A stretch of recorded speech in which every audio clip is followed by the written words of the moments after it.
I'm Kathy Bashanko. I hope most of you know who I am. If you're in this group, you have probably seen my posts. And I came on here a couple of weeks ago and told you a little bit of my human design story. And I mentioned that I wanted to have other people tell their stories. And I also mentioned that I was introduced to human design by my sister, Barbara. So she is going to be our first person to talk about her human design story. And there's a lot of intersection between our stories then. And so if any of you have siblings, my sister is I always say she's my person. We're super close. She lives in Thailand. I live in Georgia in the USA, and we still talk more than anybody else in my life. And we had to really play with this to find a time when we could do this. So hence 9 o'clock in the morning for me is 8 o'clock at night for her. And anyway, so here we are. And without too much further ado, Barbara, I should probably introduce a little bit more about you, though you're quite capable of correcting everything I say that's wrong. So Barbara is a 5-2 manifesting generator, and she's pure sacral, and she is sacral. And she's going to talk to us a little bit about how she really got to understand her sacral response, kind of at the same time as some other intuitive gifts really started to come into fruition for her. And she really developed a lot of that simultaneously, if I'm saying, if I'm correct in that, that's been my understanding. And through the process of this whole human design journey that we both have been on for about 7 years, we've been in very different stages at very different points. And it's always been a thing where she very much express processes it as a manifesting generator, and I deep dive it as a projector. And my initial deep dive made me pull back because I couldn't be certain about it with my open ajna, which we all know is the not self, which I don't really like that term, but that's what everybody knows.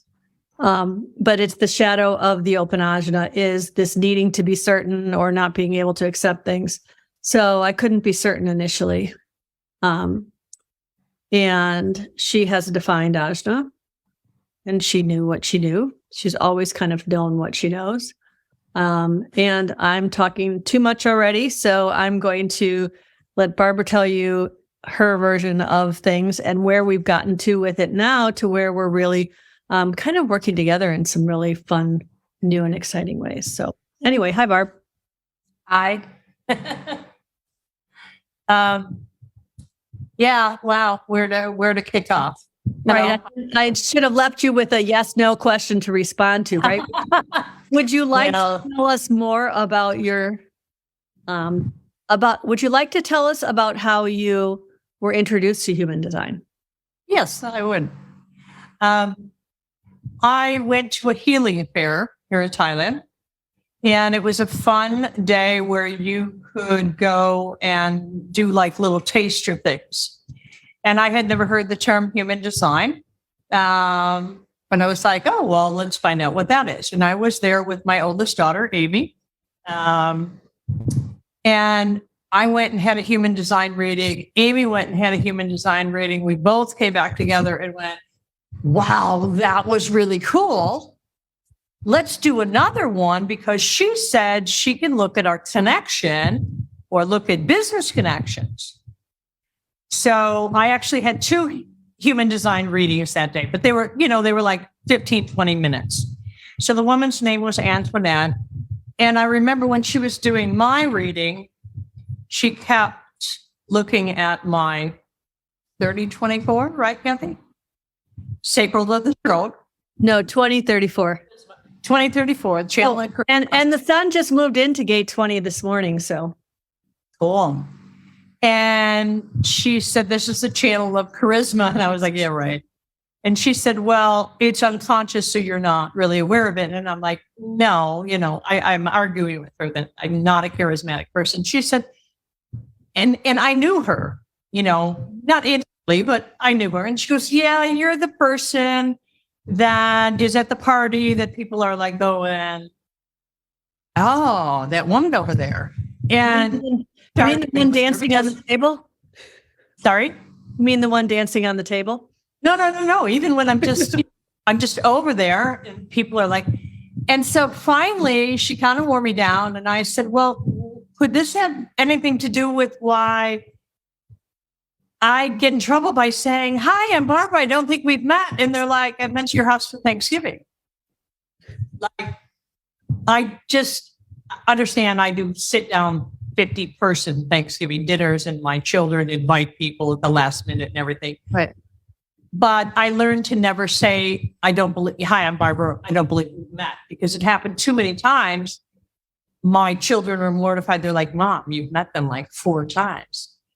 But I would meet these people who would introduce me to someone else and they'd say, Barbara is this person. And they'd start saying all these things about me. And I'm like thinking, I don't even know your name. I'm waiting for you to say your name.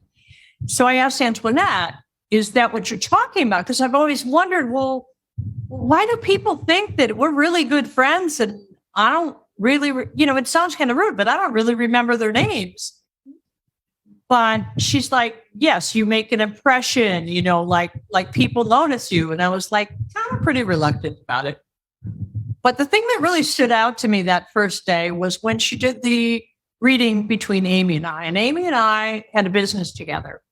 It was, a few years old. And we would often have a struggle. Amy is a 6'2" emotional projector. Like me. And I am an express processor, right? So we have these Monday morning meetings, and she'd come over to my house and I'd be like, so I have this idea and I think we should design kids' shoes and we should use that indigenous fabric, da-da-da-da-da-da. And I'm thinking knee-high lace-up boots for little toddlers. Isn't that great? And Amy's just like, and I'm waiting for her to respond. She's not saying anything. So I would continue talking, thinking she doesn't get it. And I'd say, well, what do you think? And she's like, I don't know, because you're not giving me a chance to even think. And I'm thinking, what? I said all this stuff. So Antoinette said, this is really important. She's like, Barbara, you have to give Amy time. Mm-hmm. Why?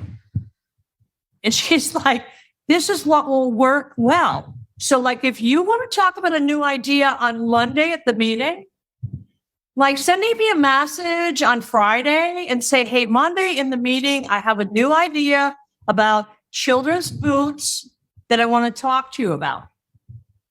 Because now Amy has this time to process. And of course, it's me. So I'm kind of slightly annoyed, like, because I like to move fast. That changed our business relationship, like so much. Or sometimes I would, as Antoinette further instructed me, like ask Amy to let me know when she was ready to discuss this topic. Again, I'm annoyed because I'm like thinking everybody's like me, right? We move 5,000 miles an hour and we have 554 ideas swimming through our head and it's go, go, go. Well, no, so that was one of the biggest things, was looking at the shift in my relationship with my daughter. Mm-hmm. Which was even bigger because we were in business together. And just learning that little piece helped me so much. And then as time went on, I learned more about the whole emotional authority. And I'm not Kathy. I don't really deep dive. Something lights me up. I go into it. And, Kathy could attest to this. I'm telling her about something new I've learned. And she's like, whoa, whoa, whoa, whoa, whoa, whoa. And I'm already, coming up to the finish line. And she's like, what did you say in the beginning? And I'm like, okay. Because I just go, okay. I'm just a little slow. Because it's the whole emotional like it takes a while for the emotions to catch in, right? But I do want to back up because you've said a whole bunch of things, and I want to make sure we get to all the different parts that we want to get to in this. But so you really processed this in a way that works for you really well, and it would get frustrating because for both of us, because as we were exploring this and I'm deep diving and she's, I'm saying she, like I'm talking to them, but I'm just talk like I'm talking to you. So, and everybody else can just be our little warriors. And I do know that I saw that Helen and Marla were here. I don't know if they're still here or who else is watching, but I remember like I would start telling you something and I'd be like, well, that's your conscious son. And you'd be like, how do you know that? And then I'd tell you it again a year later and you'd be like, how do you know that? And I'd be like, because it doesn't matter. And you'd just let it go. You'd process it. You'd go on to the next thing. And then, whereas I would tend to deep dive and go down all the rabbit holes and that sort of thing. And what has happened is, I'm talking again, like, I'm having trouble knowing whether I'm talking to you or talking to the people who are watching. But so right now I'm saying, talk to me. What I realized we have done is we've really married the differences in ourselves in a really nice way, because you can take this into other things that you just go into and you bring all these other things in, or bring human design into your other things is probably more accurate. And I have went deeply into the human design. So I have become the human design resource for you. Or even when you want to do your own express processing of some source material, I'm your resource of where to get it, or who has it, or what to look at, or what should you read. And then it's often I have to point out, Kathy, to be honest with everybody, I frustrate the hell out of Kathy because you want to tell me something. And if I don't care about that at that point, I'm like, yeah, just stop with all the numbers. Remember I went through that phase where it's just like, when you start talking along gate 20 and this gate and that gate is in the second line, you would say to me, I could see you tune me out. And I'm like, yeah, I do. Right. And that's a lot about that is my energetic nature, is that if it doesn't light me up, I don't want to know it. So if on that day, I only want to know about this thing, Kathy. Mm-hmm. So that's how I work. But we have learned how to work with each other on that. And it used to be a point of frustration for us because I'm like, I don't want to sit here and listen for 30 minutes about the gate and what line it's in and everything else. But we've found a way to work with that. Well, part of that is, I'm sorry. For those of you watching, we're from a huge family, and everybody's always talking. So we have kind of learned this thing of like, wait, where can I jump in? Because both of us will just keep continuing to talk until the other one. So that's kind of how we are with each other. So this is family dynamic here. But one of the things that it really has taught me is to be aware of how even in like a video conversation or an audio conversation, I can feel that I need to kind of re-engage your sacral. So, because the sacral really like closes you off when I talk too much or when I am not invited to share as much as I am sharing. So it will kind of shut down, and I can feel that. And then, that's been a really good thing for me to learn is, I need to ask her, do you want to hear this?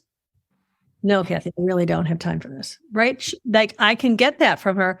And you're pretty good about telling me why it doesn't matter to you. And I've had to realize that, I don't need part of that. I think also came in the beginning with this need to justify what I was telling you with this like factual information that gave it credibility, instead of just saying, well, you're somebody with a ton of passion and desire. I had to say it's because you have your unconscious son in gate 30, I believe is what it is, right? Yes, gate 30, line 2. Need to have your passion. It might be important to point out for people to understand, like my journey. I learned those couple of pieces of information. I learned that my aura was really big and it drew things to me. So I remember.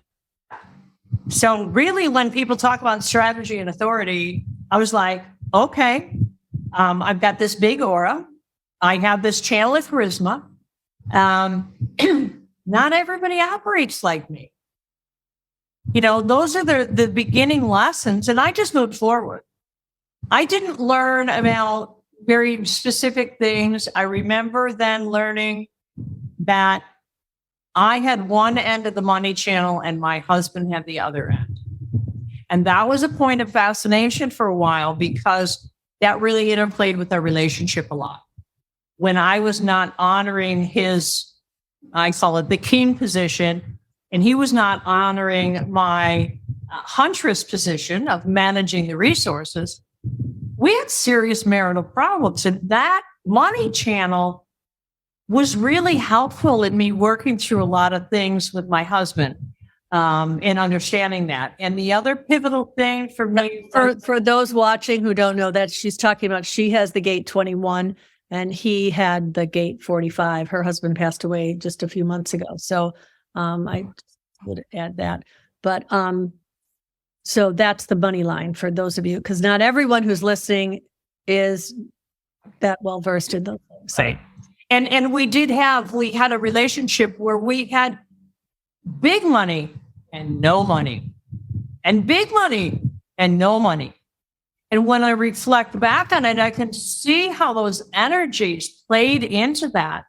When we were not respecting each other's energy from those gates, it wasn't going well. And when we did, not only did our relationship flourish, but the money flourished and, our businesses grew and everything was great.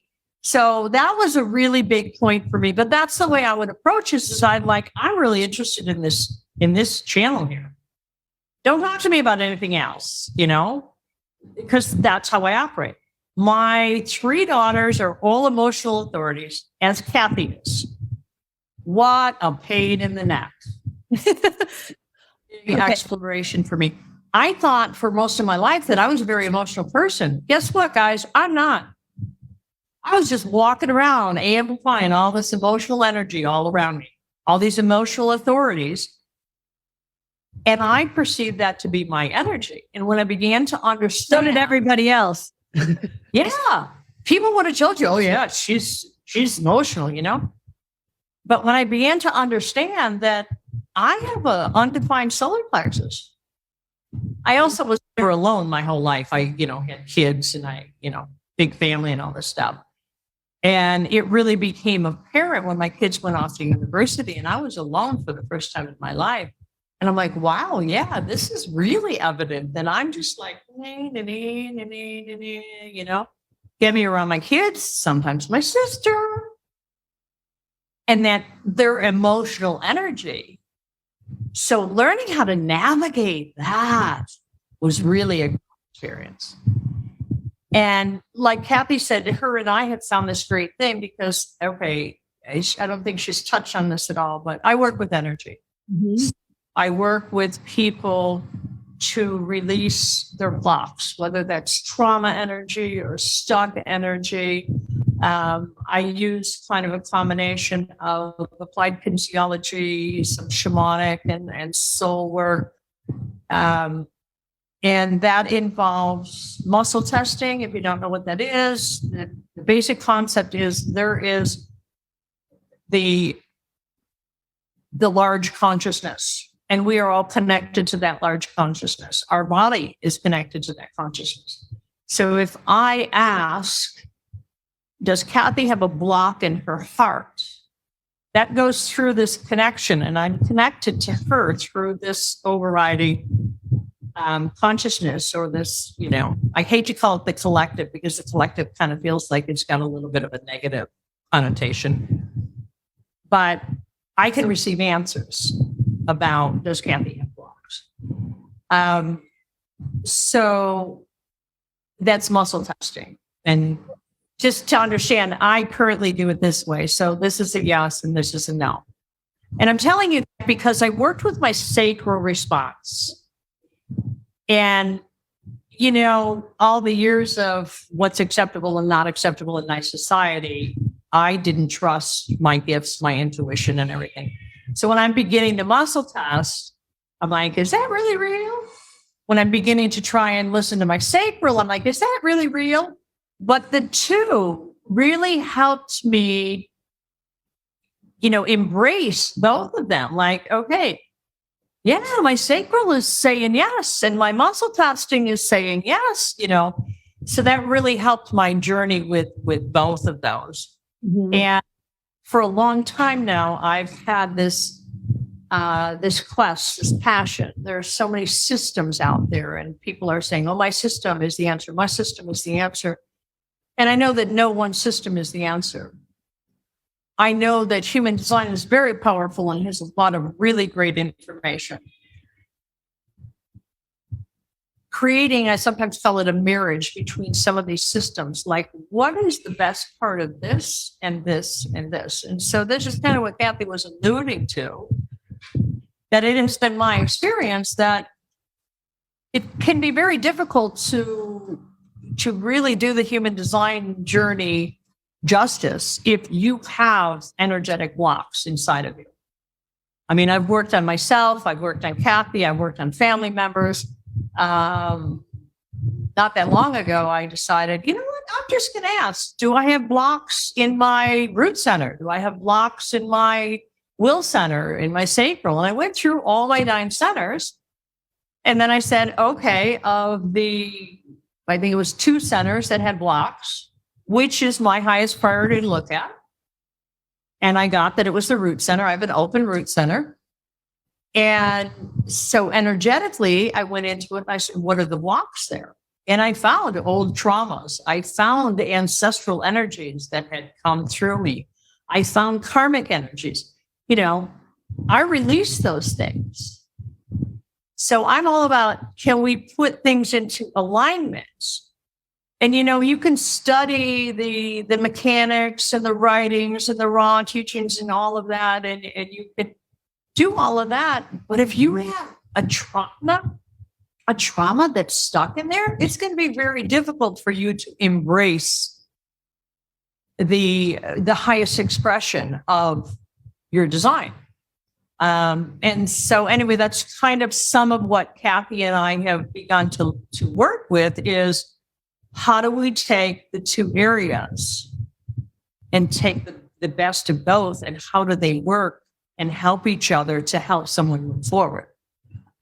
So that experience, that is really exciting me. There's a couple of other systems that are kind of coming into play too, but being able to look at the 9 centers and say, I believe I did it for you, Kathy. I think I cleared blocks in one of your centers.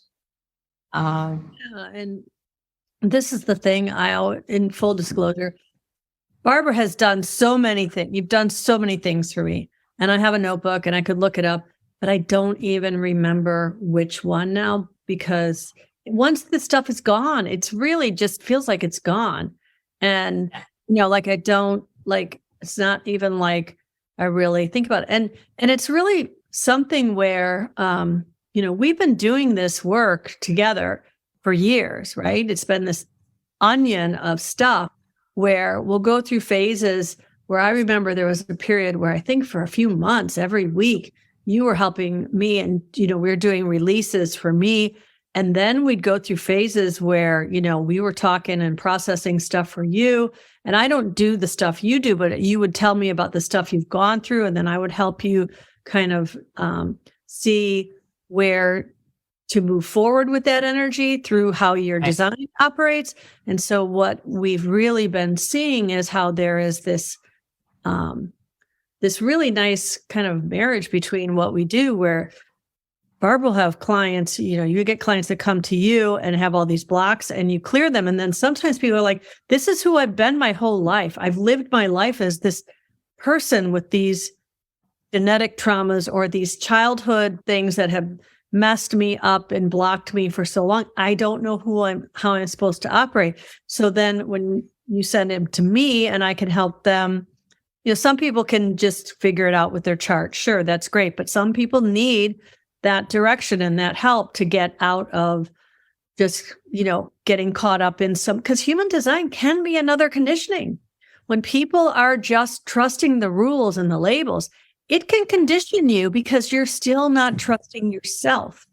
And Right. so, right? So the whole Excellent. thing is trusting yourself. So getting the blocks gone, but then not making you their guru or me their guru or Ra-uru who their guru.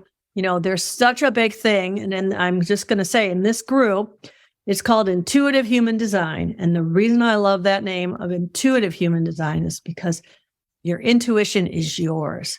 It's, yes, it's your authority too, but your authority is here to help you really unlock all your intuitive gifts. And when you do that, you know what's correct for you. And so getting rid of those things that are in the way are a huge starting point. And sometimes, I work with clients and we do things like, tapping and just different,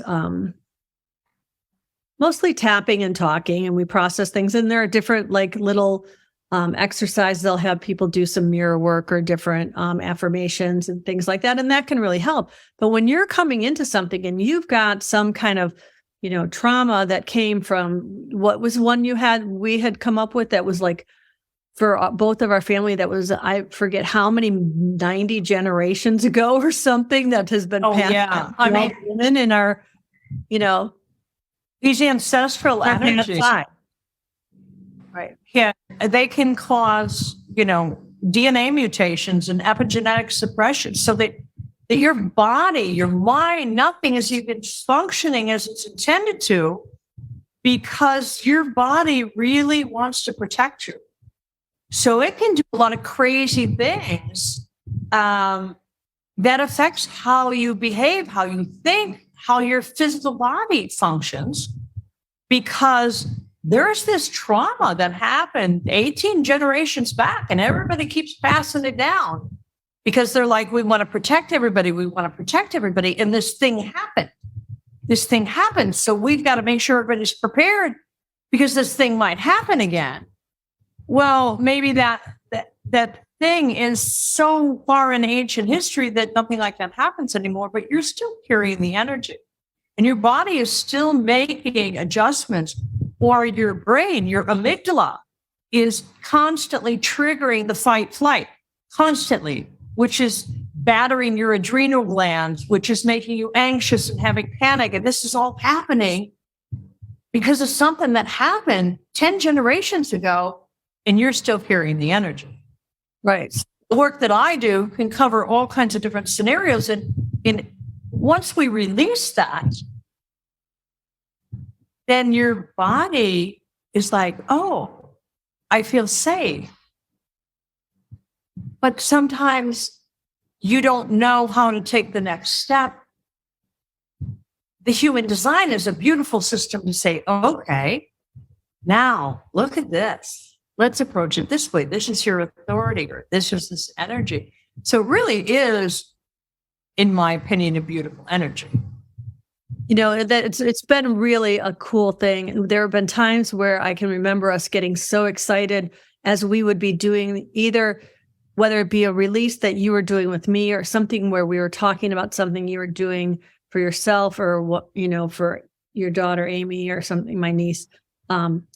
We would all of a sudden be talking about, you'd be talking about, and I'd be looking at their chart and I'd be like, this energy that you released really sounds like the description of this gate. And it was always something in the design side. And human design teaches that the design, the red gates, those all come from the father, right? That's all comes passed along from the father because the design crystal is called, and the magnetic monopole is called forth from the earth from the father. And then so somehow that's passed along through the sperm into the child, and then or into the embryo initially. And then when you're born, you have the encoding on the personality crystal, but that all that genetic stuff, it always seems like there's something where I can be like, oh, look at that. That's in the design Mars, and that. And Mars is always known through gene keys as this, core wound, which is often something that's really, we're here to heal, not just, gene keys, for those of you who are not familiar with it, teaches some very unique things about each planet. And with the design Mars, for example, it teaches that that's a wound that we're here to heal. And as we heal that wound, we heal it for humanity. So when we do these releases, we're not just helping ourselves, we're helping our children, helping our grandchildren, we're helping the collective. And so it's really been cool to see this. And it's really, I do want to go back to the whole part about the differences in our journeys too, because we'll be doing all this stuff and we'll get really deep in it.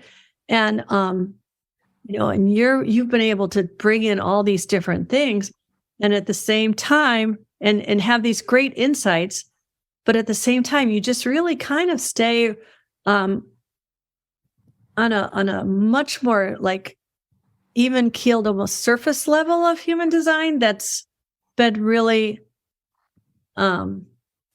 nice to help keep me more grounded. And because for a long time I was, like I know you would, you said this, and my coach Kim Guillory, she's always say, Kathy, get out of your head, right? Yeah. Right. And so teaching the muscle testing has really helped me to stay more grounded, as you've been teaching me that. But that's still thing is, in my opinion, the most important thing is I'm checking the chat just so you know why I keep picking up my phone, because I have it on here so that yes. So we've got a few people watching. Someone wanted to know we did not share a Zoom link because this is us talking and then I'm just checking. So if there's questions in here, I'll see them in the chat, but I just didn't want to mess with a bunch of people coming on, at least at this point, because we're, as you know, we had technical difficulties. We're still trouble figuring things out. And maybe in the future, we might bring the Zoom link where people are at least in the chat. I don't know. We'll see. Anyway, go on. I just wanted to say. I thought you were saying there was a question. No, I'm saying if there are any, please, I'm telling people, even though there's no Zoom, I'm looking at it. The primary aim of anything is to get you in touch, accepting and loving and knowing your authentic self. Mm-hmm. Okay. So I have some real issues with human design sometimes, and Kathy knows that. And I get really angry. I'm like, and I agree with them. So yeah, I don't carry a fundamental viewpoint on anything in life. I believe that we are all very unique, and that the greatest gift we can give ourselves is to get to know that unique person and accept that unique person.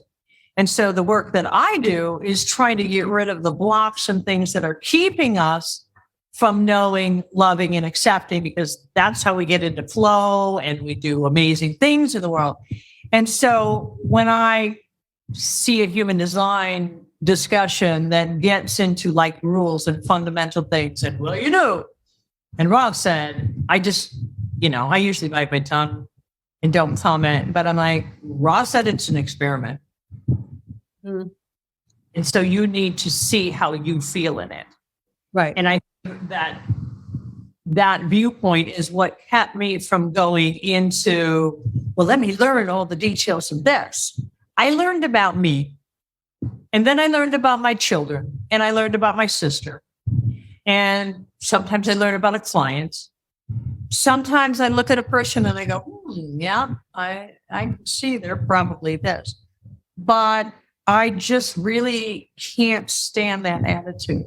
And Kathy was sharing something with me the other day that someone said in a group as a comment. And I went, that is the biggest load of bullshit I ever heard. There is absolutely no truth in that. There is no way the human body is supposed to do that. And it just made me angry because this human design person is saying, here's one of the rules. And I'm like, that's a crock.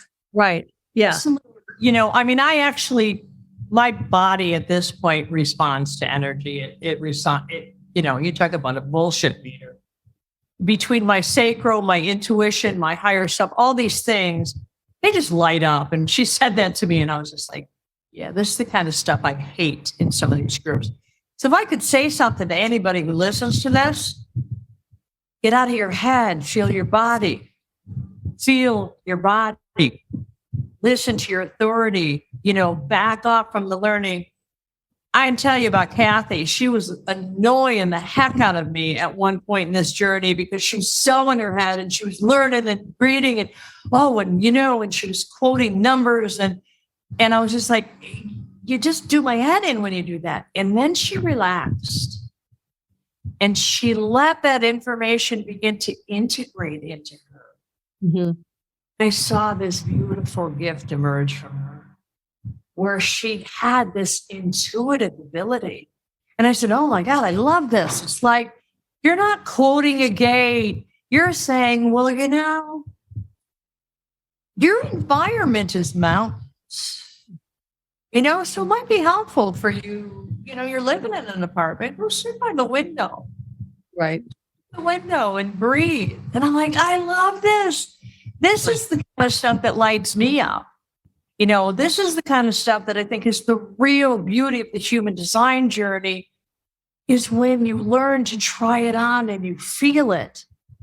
And you go, wow, when I began to feel that energy, the 2145, that money line with my husband, I began to feel it and go, oh, yeah, man, I was not giving him his position. I was not allowing him to be in that energy. That's him.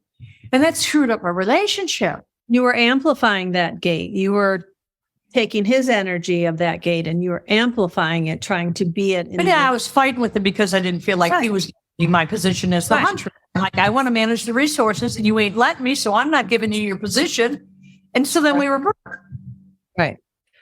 We do have a question. The lessons of human design to me are what I encourage people on your journey. The more you can breathe, feel it in your body, and see how it's impacting your body. To me, that's the beauty of the journey. So we have a question in the comments that I wanted to address from Ellen. She says, I'm curious if you feel muscle testing is as accurate for those with an undefined sacral. It's asking a yes/no question. I would love to hear your thoughts on this. And I will say, because I'm undefined, I'll give my opinion, then I'll hear what you have to say. Because I find that it's not so much the undefined sacral that makes me not trust it. It's the emotional wave that makes me not as confident when I feel something, because, as somebody who is not meant to know in the moment, that feeling of, because I do swaying. I do it once in a while like this, but I don't trust that as much as I trust the sway. But I know sometimes I will actually do this back and forth for a long time before I can kind of my body will just be almost like how the pendulum works, where a lot of times it just goes in circles until it, whatever it does. But I don't really ask things in a yes/no question. I ask in a truth, not truth question. Is this the truth? Is this correct? So when I'm asking, because the original way that Barbara taught me to get grounded and tested is, to first do all this. There's certain processes to ground myself in, get out of my head, and then say, my name is Kathy. That's not a yes/no question. That's a statement. And I should sway forward. And I do remember do you remember the first time you were teaching me how to do this? And I kept swaying backwards and we're like, what the hell? And then you said, just intuitively, say my name is Sonia. And I swayed forward because I was so in my adult daughter, who at the time was going through a bunch of stuff. We'd just been talking about her so much. I was in her energy and my body knew I was not grounded in my own energy. So I swayed forward when I said that. I was swaying backwards because I was not. It was my body's way of knowing, no, you're not in your own energy right now. So that's my feeling on it, but I would love to hear your take. Okay. I used the sacral response and the muscle testing together, but one has nothing to do with the other. I know people who are extremely proficient in muscle testing that do not have sacral authority. They have undefined sacrals. A lot of it with the muscle testing is one practice, and that's what I try to encourage Kathy to do. I'm like, you got to do it to the point where your body is trusting that you really want to know. Because let's face facts, most of us spend most of our life not listening to our body. So our body's kind of reluctant to talk to us. So you're asking your body to give you information. And, I kind of think of it as your body is like, really? You haven't listened to me in 40 years. You're going to listen to me now? So this morning when I asked you which earring I should wear, I should probably have just held one and swayed to see. It's like simple little things like that is what I need to just get in that habit of doing more to develop those skills. Right.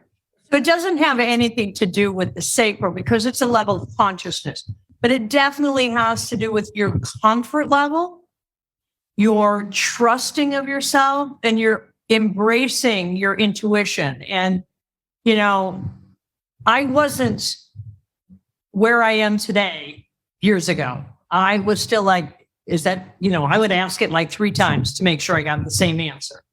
And now I move so fast that sometimes my muscle testing is responding to the next thought that's coming forward before I can, really form it's just moving like that.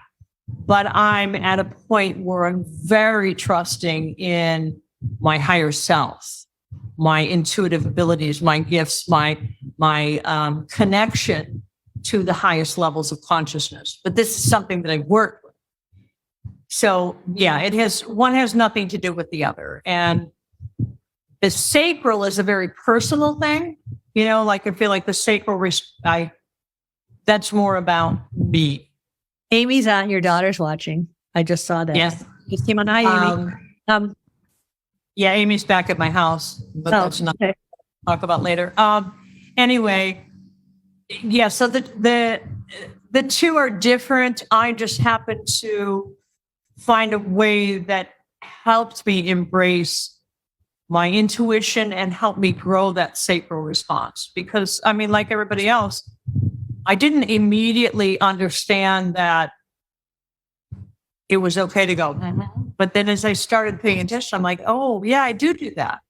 And because I'm direct sacral to the throat, it comes pretty fast. And you don't usually say, You usually say. I'm like, yeah, no, hell no. I don't know yet. Worse. Yeah. And right. And sometimes it even feels like my sacral is responding before you can finish the question. Yeah. I was trying to explain to a friend of mine who's a splenic projector, and she doesn't know a lot about human design yet. And so she said, what do you mean by your sacral response? And I said, okay, think of like 5, 6 questions that you can ask me that are yes or no, and just fire them at me. And that's all it took. She's like, I see, I get it. And I'm like, she would be like halfway through the question and it would just come out. Yeah, no, yes, and she was like, wow, yeah, I see that. Mm-hmm. But personal things. Can I ask you a question about that? Because I just had a thought that direct line to the throat and the sureness of how you respond, that can be intimidating to people who don't have that, and almost feel like I can see where that over the course of your life has kind of given people a little bit of Barbara's so full of almost like an arrogance that people interpret in that is because you're so much more sure of your answers than most people are able to be if they don't have that direct line to the throat. Because that is that's a good point thing. And so because my responses come quickly. So even before I had any knowledge of any of this, way back in school, and because I didn't understand the different types of energy, I would get exasperated. I'm like, oh, you guys take so long. And as a 5'2", people probably project a lot of stories on that and have a lot of stories about you that they have created because of it. Yeah. And I mean, the whole 5 projection field, we could have hours of discussion about that and my explorations with my 5 2-ness and, the projection field from both the 5 and the 2 and so on and so forth. But yeah, well, we're it's getting been a close journey, and I really look forward to further exploration with Kathy and, other people. I've been exploring a bit with a girlfriend of mine who is very, very visually intuitive and has been since she was a toddler. She had her first vision when she was a toddler, and she knew that she was meant to do things. And so we explore her intuition and her visualness with human design and my energetics. And so, as I said, there's no one system for anything, but I believe that human design is one of the top. I want to look consciousness, but I don't know that everybody would understand that. But well, I was just going to ask you if you would want to explain, maybe list a couple of the other things that you see as being up there with human design, as being the tools that have helped you and that have helped me, you help me, and that you use. Because I know there are some things like level of consciousness and there's a book, if you're not familiar with it, it's called Power versus Force, and it talks about the levels of consciousness. And who's the author? I know you've told me. Sorry? Who's the author? Do you remember? Yes, of course I remember. Can I tell you right now? Okay, that's fine. Somebody will Google it and put it in the comments. Hawkins. That's great. I knew it, and I knew it too. David, like, how can I not know it? Anyway, same reason I didn't. It's fascinating to read this. I highly recommend it if you haven't read it. Like, if a person is functioning at a level of 200 consciousness, they are fighting. Everything in their life is a fight. Okay? And you can see it in the way they view life, the world. Things are threatening to them. Mm-hmm. They're not welcoming. They're not open because it's like they're in survival mode. When you get to the level of 500 consciousness, that's the level of love. So that's when you begin to feel, love for humanity a bit more. Anyway, it goes on and on and on. I could do a whole talk on that because it's my understanding that the human consciousness has evolved so much since that book was written. So Hawkins topped it at a level of consciousness of 1,000, which was ascended masters, Jesus Christ, Muhammad, Buddha, those were the levels that were at 1,000. I'm currently finding that there's people that are at 4,000. The level of consciousness has risen. Right. And the point was, I like to test different modalities or systems or teachers, speakers, articles. What is the level of truth, light, and consciousness are 3 different little questions I might ask. And so if I'm presented with something and I test that level of consciousness and I get it's at a 500, I'm like, I'm probably not going to read it or listen to it. Right. Now, I'm saying there's anything wrong with it, but I'm at a point where I want to be consuming, absorbing things that are at least in the high 2000s as far as their level of consciousness. So a lot of systems out there test quite low. Human design tests quite high. There are certain aspects. It's not a flawless, perfect system. There are parts of it that, they're not like verbatim. But the system itself, the centers, the gates, the cosmic, the majority of all of that is very high level consciousness. I also work a bit with what's known as the Michael teachings, which is information that's been channeled for decades through many, many people. and it talks about our soul, and the decisions we made before we came into this life. You know, we chose a particular role, and there's certain information around that role. I think it's really funny. My role is that of a sage. I am here to deliver the message, not get hung up on the transmissions or the aesthetics of it or the details, just deliver the message. Kathy over here, my lovely sister, her soul role is that of a scholar. She's deep diving. You know, the whole projector nature is much deeper than the manifesting generator. So there is. I think of it as that sage. The sage is very fifth line. The fifth line is the heretical teacher who's here to bring things out and is very projected upon, but they're supposed to not care. You're just here to deliver the message. And that's very much the teaching of Unapologetically Barbara. That is my Facebook business page, unapologetically. So there's a lot of wonderful information in there. And it coincides with things in human design. And, you know, the micro teachings is very high level consciousness. I mean, these are spiritual beings that are channeling information. Okay. It's got to be pretty high level consciousness, but yeah, that's in the high 3000s. Yeah. It depends on who the person was that channeled it, because different people, you know, anyway. So there's all these wonderful things that you can access information. And I love trying to see how they work together and what more we can experience out of it when we are open enough to say, wow, this human design stuff is really cool. But let's put this kinesiology, this energetic in there, and let's get into Kathy's ego center and find out what blocks she's got in there and clear those out so she can embrace the highest expression of that center. You know, part of what Kathy and I are working on in the marriage of the systems is trying to help people find the highest expression. Right.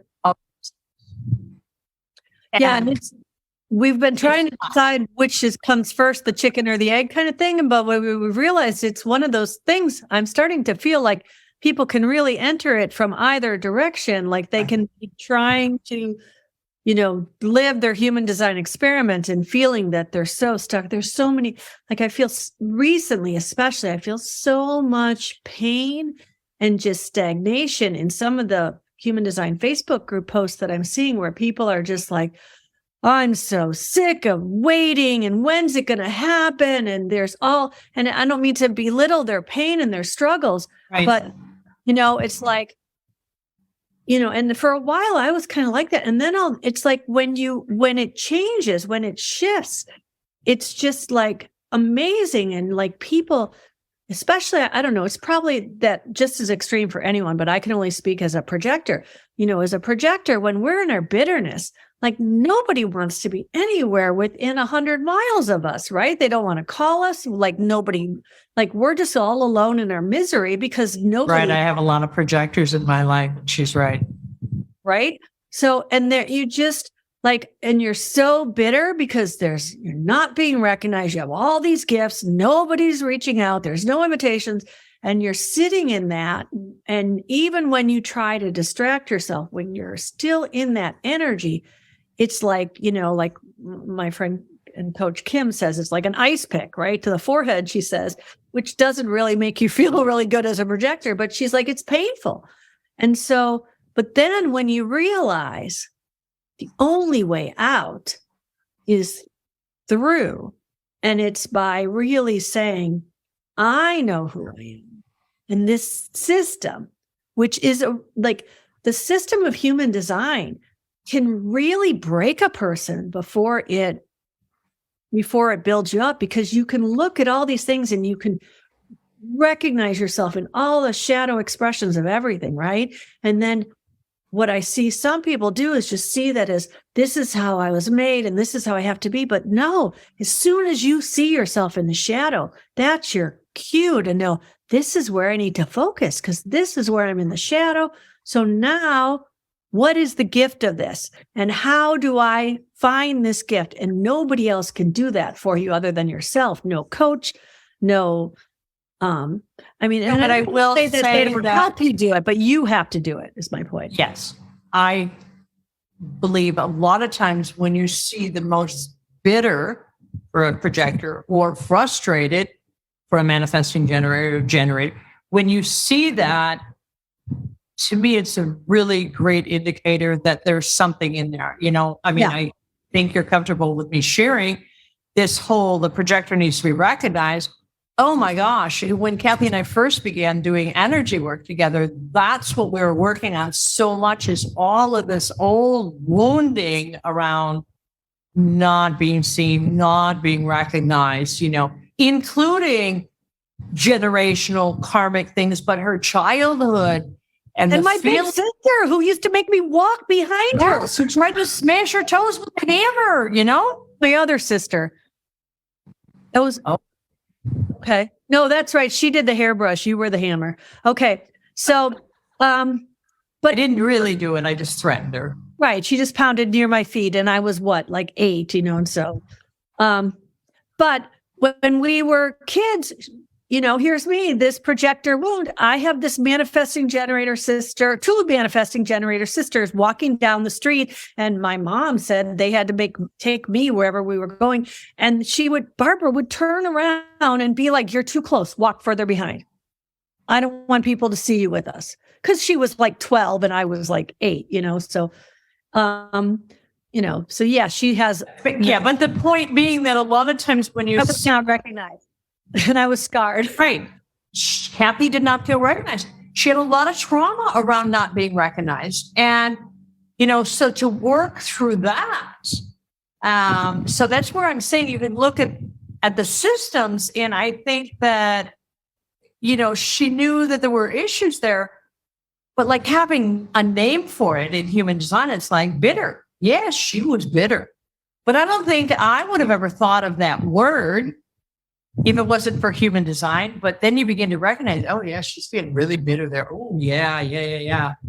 Right. And for me, my not self is the frustration.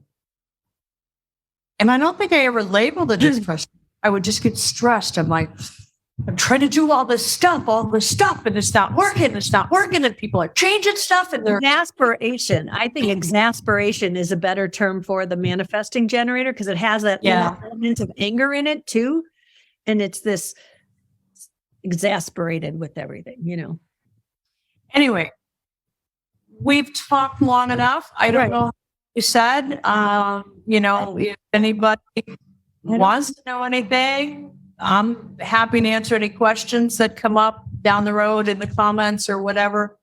I don't see any other questions right now. So this has been really fun. And I know that this might be a hard act to follow because we have so much relationship together, and then just the fact that Barb's got all this cool stuff she's doing. But I would really love to invite people who are interested in telling their human design story to DM me or reach out somehow.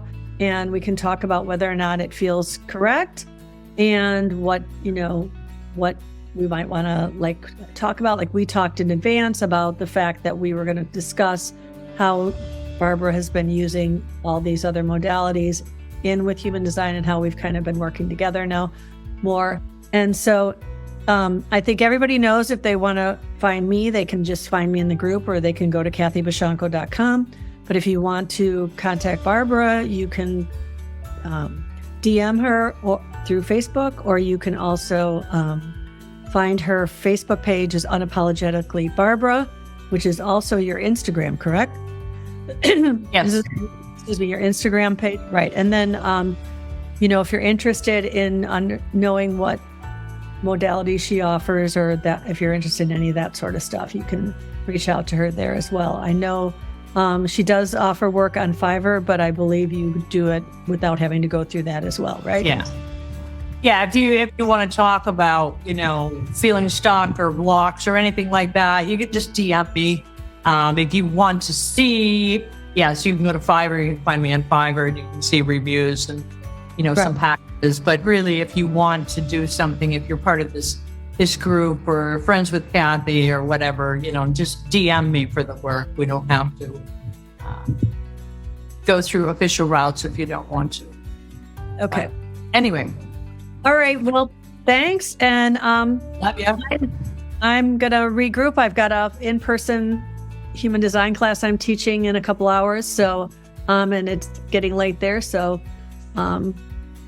I know you're an early to bed, early to rise, keeping you healthy, wealthy, and wise. So, well, that depends on how many daughters I have in house, and I have some energy to release from somebody tonight, I think. All right. It's been great. Thank you so much, and thanks to have a great event today or workshop, whatever you want to call it. And I just love to hear comments about what people thought about this. If you want to just put something in the comments. And if you're watching this on the replay, just post the word replay so that we know who was here afterwards to kind of join us. And like I said, any input on future stories or things you'd like to hear more about, I'm sure Barb will answer questions in the comments too if you tag her in them. Yeah. Okay. All right. Good night. Night. Love you. Barb, love you.